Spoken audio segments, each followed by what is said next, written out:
That is the number of American hospitals and medical schools that closed between 1910 and 1920. Not gradually.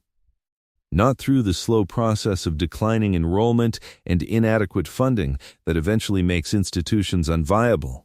Through the concentrated pressure of a single privately commissioned report that was released in 1910 and that restructured the entire landscape of American medicine within the decade that followed its publication.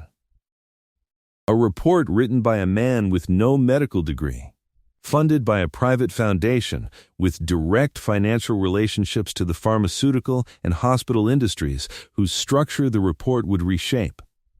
Released not through any government process or any public review mechanism, but directly to the press and to the medical licensing bodies that had the authority to act on its recommendations, and never subjected, before those recommendations began producing irreversible institutional consequences, to any public comment period, any independent review, or any formal assessment of the interests that had commissioned it, and the interests that stood to benefit from its conclusions. 800 institutions in a decade. Closed not because their students stopped coming or their funding dried up through the normal processes of institutional decline. Closed because the funding mechanisms that determined which institutions could afford to meet the new standards being imposed on American medical education were controlled by the same foundations that had commissioned the report that established those standards. I found this while researching the institutional systems that shaped American medicine in the early 20th century. Trying to understand how a country that had hundreds of functioning medical schools and a diverse ecosystem of medical practice traditions in 1900 arrived at the dramatically consolidated and standardized system that existed by 1920. I expected to find a story about scientific progress making older institutions obsolete, about the natural selection of better approaches over worse ones in a competitive educational environment, about the emergence of evidence-based medicine gradually displacing traditions that had persisted past the point where evidence supported them. What I found was something more specific and less natural, a deliberate restructuring process executed through a specific mechanism, producing specific beneficiaries, at the expense of specific populations that the official history of the event has never been required to fully account for. The official story of the 1910 Flexner Report is a story of necessary modernization in the public interest. American medical education in 1900 was genuinely uneven. At the top of the range were institutions affiliated with major research universities, with rigorous 4-year programs, laboratory facilities, and clinical training. At the bottom were institutions that existed primarily to collect tuition from students they certified, with minimal educational substance. The American Medical Association had been trying for years to address this problem through voluntary accreditation programs with limited success. The Carnegie Foundation for the Advancement of Teaching agreed in 1908 to fund a comprehensive survey of every medical school in the United States and Canada. The survey was conducted by Abraham Flexner, a professional educator with no medical training. Flexner visited 155 schools over 18 months. His 1910 report documented conditions at each institution with a critical specificity that had never before been applied to American medical education at this scale. The weakest institutions were identified and criticized in detail. The standards that legitimate medical education required were articulated clearly.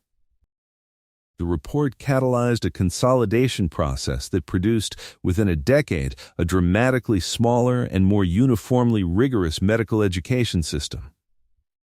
That story is accurate in what it describes. The Flexner Report was a genuine assessment.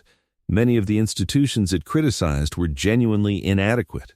The consolidation it catalyzed produced real improvements in the quality of medical education for the students who went through the reformed system.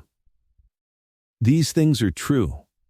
What the official story does not address with adequate precision is who bore the costs of that consolidation and whether those costs were distributed in a way that reflected the stated public interest justification for the process, or whether they were distributed in a way that reflected something else. Here is what the record of which institutions closed and which survived shows when you examine it against the demographic history of the same period. The closures were not randomly distributed across the range of institutions that Flexner had criticized. They concentrated in specific categories. Homeopathic medical schools, which had trained physicians practicing a distinct therapeutic tradition that had been legal, licensed, and practiced across the country for decades, were effectively eliminated as a category of institution within the decade following the report. Eclectic medical schools, which trained physicians who combined multiple therapeutic approaches and had their own substantial clinical literature, were similarly eliminated. Proprietary schools not affiliated with research universities lost access to the funding that the General Education Board, a Rockefeller-funded philanthropy directed toward institutions meeting Flexner's criteria. Without that funding, they could not afford the laboratory equipment and clinical facilities the new standards required, and they closed. But the closure pattern that has received the most scholarly attention in the century since the report was published, and that the official celebration of Flexner's achievement consistently minimizes, is the closure of black medical schools. In 1900, there were 7 medical schools in the United States specifically established to train black physicians. These schools existed because black students were excluded from virtually all of the white-run medical schools of the period. They were the only pathway through which black Americans could enter the medical profession. Flexner assessed all 7.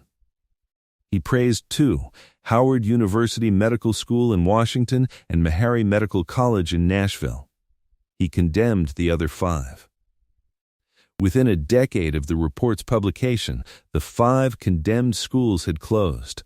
Only Howard and Meharry survived, which meant that 2 institutions were now responsible for training essentially every black physician in America for the following half-century, because they were the only institutions that remained.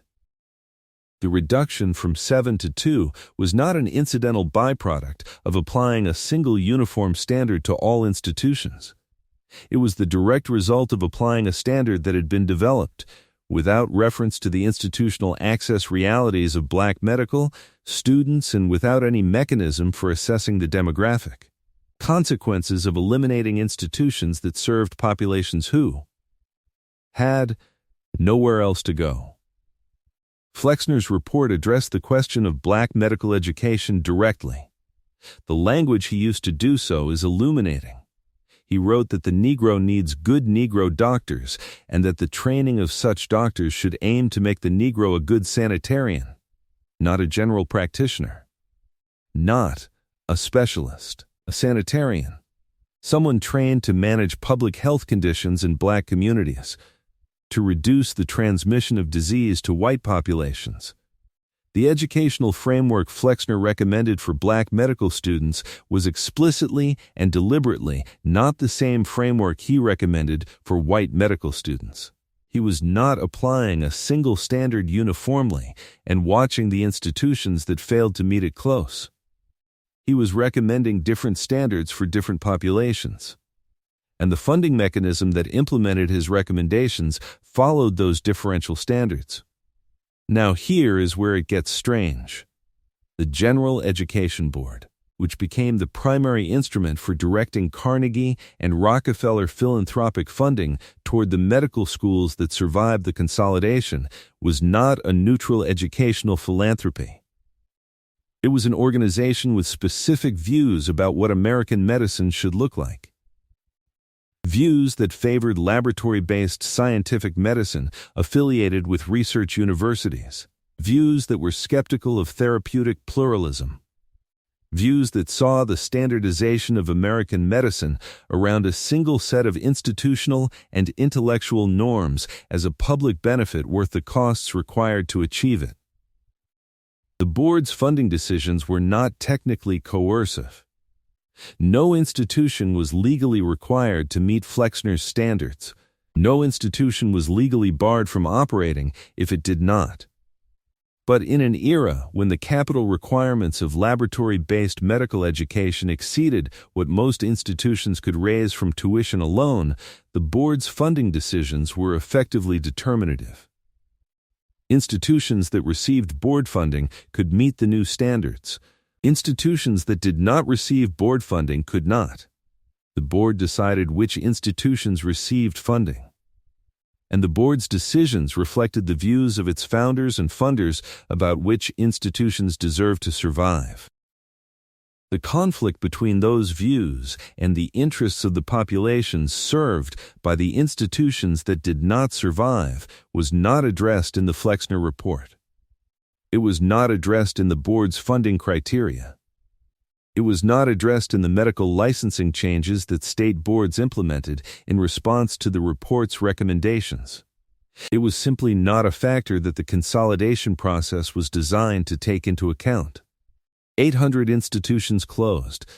The populations they served lost access to medical training and, in many cases, to medical care. The therapeutic traditions they maintained were eliminated from American medicine not through a process of evidence-based evaluation, but through a process of funding withdrawal. And the report that set this process in motion was never subjected to the kind of public review that would have required its authors and funders to account for the differential impacts of what they were recommending. It was published. It was implemented. The institutions closed, and the official history of American medical modernization has treated the report as an unambiguous achievement rather than as a document that achieved real improvements at costs that were distributed in ways that the public interest justification for the process never adequately explained. The Flexner Report is available in any university library. It has been available since 1910. The General Education Board's funding records are in the Rockefeller Archive Center in New York. The closure records of the institutions that did not survive are scattered across state medical board archives and institutional histories. The demographic analysis of which schools closed and which survived, mapped against the populations those schools served, is available in peer-reviewed scholarship published over the past several decades. The evidence for the pattern I have described is not obscure or contested. It is in the public record. What has not been produced is a comprehensive public accounting of what American medicine lost when 800 institutions closed in a decade. What therapeutic knowledge was discontinued. What populations lost access to care. What professional communities were eliminated. Whether the modernization that resulted from the consolidation could have been achieved without the demographic costs that accompanied it. Those questions have never been asked by any official body with the authority and resources to answer them, because the official celebration of the Flexner Report has never required that they be asked. 800 hospitals, 1 decade, 1 report, funded by private foundations, never subjected to public review, never required to account for who bore its costs. The institutions it closed are gone, the populations they served are still living with the consequences, and the report is still in the library, unchallenged in its official status as one of the great achievements of American medical progress.